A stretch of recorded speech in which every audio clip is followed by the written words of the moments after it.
plays an important part in the Black community. In my family, it has an intergenerational link.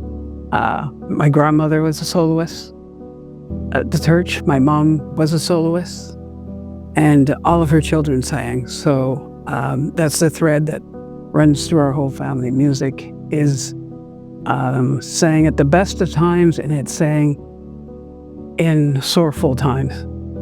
I recall the day before my mom had her operation. I was in a room with her, and we were joking around. We were singing some of her favorite hymns.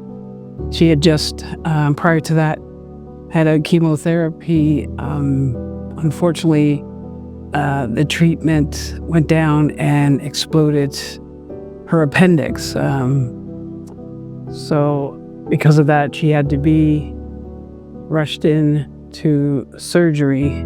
Yeah, so they were telling us it's going to be a 3-hour operation, and actually it turned out to be a 9-hour operation. I remember I went down many times and prayed in the spot that they had to pray in. After my mom came back up from surgery, she was there. She's still breathing. They had her hooked up to every kind of apparatus you could think of. And as my sisters were told the news, they rushed to come to Nova Scotia. They landed there at the hospital, and we waited to see if she was going to get better, because she held on for so many days that they said she probably wouldn't come out of the surgery. But my mom was just that kind of tenacity and a fierce person as the matriarch of our family.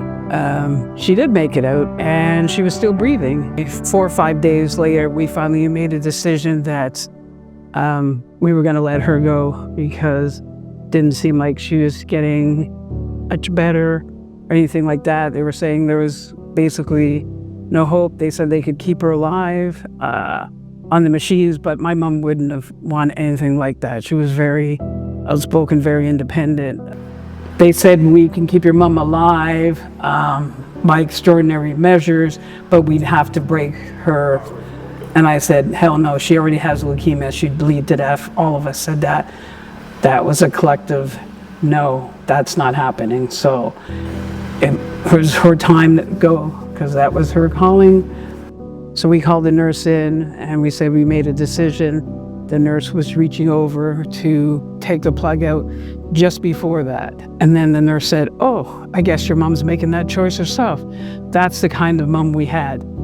That's the kind of resilient, outspoken woman that my mom was. She lived by music, and she lived by her own merits, and that's exactly the way you wanted her to go out.